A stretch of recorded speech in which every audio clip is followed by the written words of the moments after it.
You think Jeffrey Dahmer was terrifying? He brutally murdered 17 men in cold blood. But what if I told you there was a man who killed nearly double that number and buried the bodies under his own home? A man who was well-liked in his community, threw big neighborhood parties, and even dressed as a clown to entertain kids. That man was John Wayne Gacy, one of the worst serial killers in American history. He didn't just kill. He hid his victims in the crawl space beneath his house, living above them as if nothing had happened. His crimes were so shocking that they still haunt investigators and true crime fans today. Stay with us as we uncover the horrifying truth behind the killer clown. Born in 1942, John Wayne Gacy grew up in an abusive household, struggling with a father who never showed him affection. Despite these early challenges, he appeared to lead a normal life, marrying, starting a family, and building a successful career. But beneath this facade lurked a man with dark desires. After a move to Iowa, Gacy's hidden nature began to surface. He was convicted of sexually assaulting a teenage boy and sentenced to 10 years in prison. Shockingly, he was released after only 18 months for good behavior. With a fresh start in Chicago, Gacy seemed to rebuild his life. After telling his second wife that he was bisexual, the two divorced in 1976. Now free to indulge his most sick and twisted fantasies, Gacy soon learned that killing was more satisfying to him than anything else. He would spend the next several years trying to get his fix in the most horrific ways. Soon, young men in the area began to disappear without a trace. Gacy's method was both calculated and brutal. He didn't just kill, he hunted. Using his reputation as a successful contractor and a well-liked community figure, he posed as a job recruiter, promising young men good-paying work. Many of his victims were teenagers looking for a fresh start, completely unaware they were walking into a death trap. Once inside his home, Gacy used a chilling trick. He would handcuff himself and then escape, making it seem like a magic trick. When his victims tried, he would lock the cuffs on them instead. From that moment, there was no way out. He tortured them for hours, sometimes days, before strangling them. What made him even more terrifying was his alter ego, Pogo the Clown. He performed at hospitals, parades, and children's parties, his painted face hiding the monster underneath. No one suspected that the man entertaining kids was secretly stuffing dozens of bodies into the crawl space beneath his home. In total, Gacy is believed to have murdered at least 33 young men. Some were buried right under his own floorboards, others dumped like trash into the Des Plaines River. His crimes shook the nation, cementing his name as one of America's most notorious serial killers.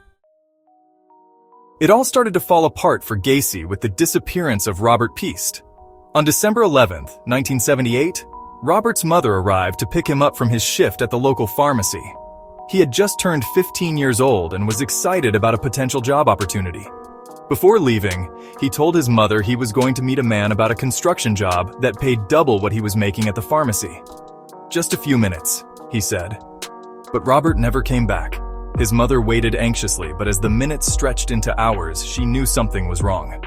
Terrified, the Piest family immediately reported him missing.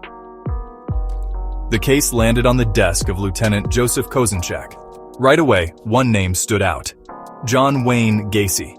In 1975, after a young employee of Gacy's construction company vanished, the family begged police to investigate.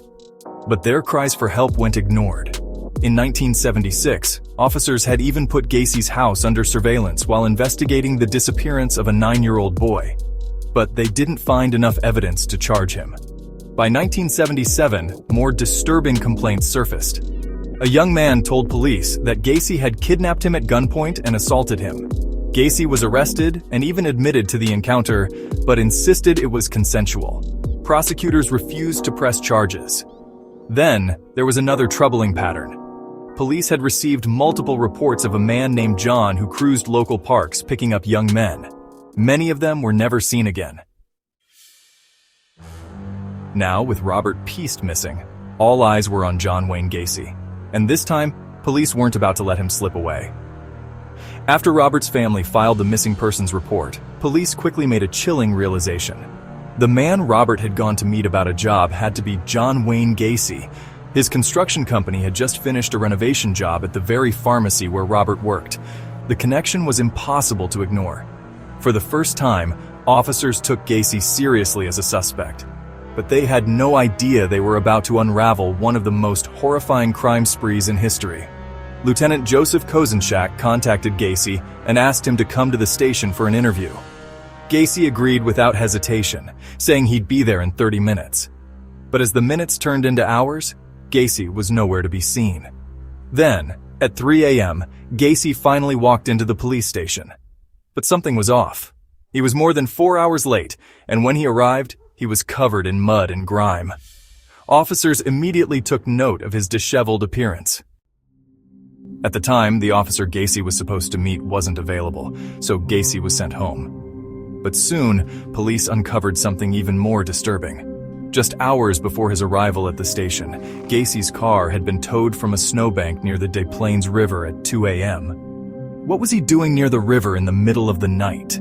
This was enough for police to act. The next day, when Gacy returned for questioning, officers served him with a search warrant. Gacy reluctantly handed over his house keys while investigators combed through his home. Inside, they found a receipt for a roll of film. When Robert's family saw it, their hearts sank. They confirmed the film belonged to Robert.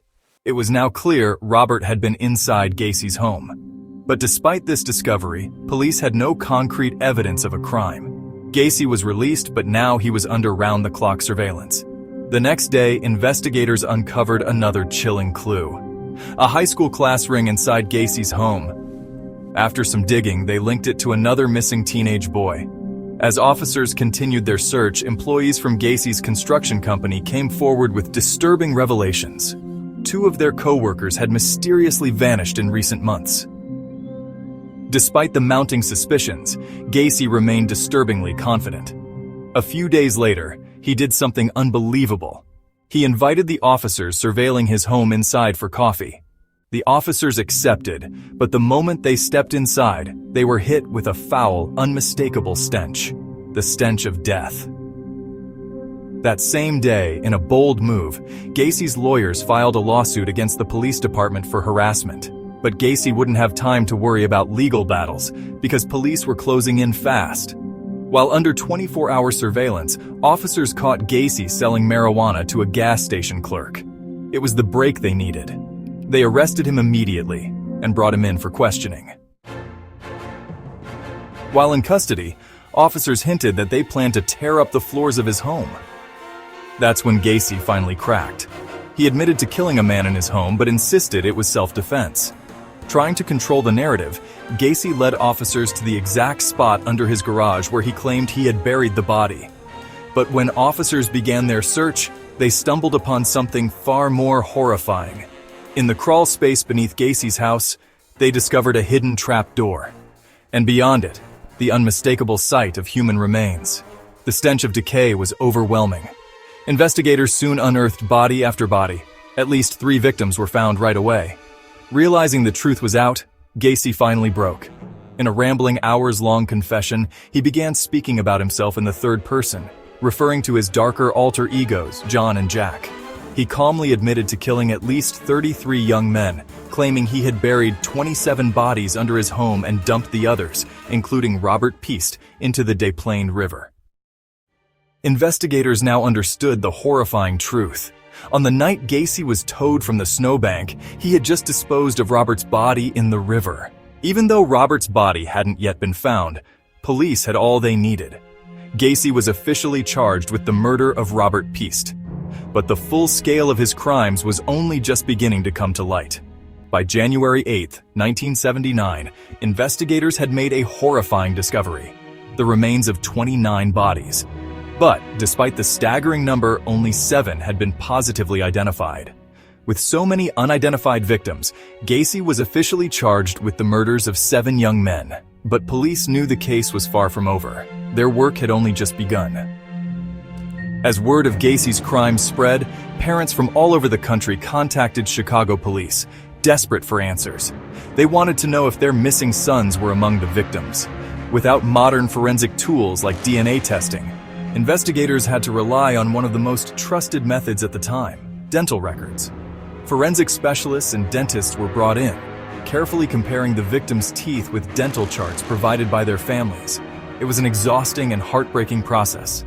But as more bodies were identified, it became clear that Gacy's reign of terror was finally coming to an end. Gacy's trial began in 1980, and his lawyers attempted an insanity defense. But the jury took just 2 hours to convict him of 33 murders, the highest number for any single person in U.S. history at that time. Sentenced to death, Gacy spent 14 years on death row, painting eerie clown portraits that would later be auctioned off. On May 10, 1994, he was executed by lethal injection. His final words?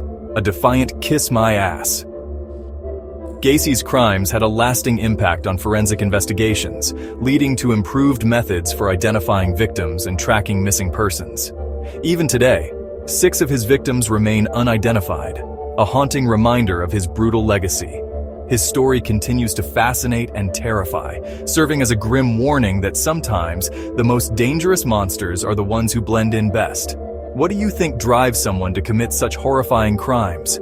Do you believe serial killers are born, or are they made by their circumstances?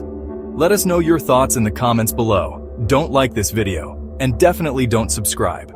You wouldn't want weekly doses of mind-blowing mysteries, creepy legends, and unexplained events, would you? Yeah, I didn't think so. And whatever you do, don't click on the video above, unless you want to uncover the secrets they don't want you to know.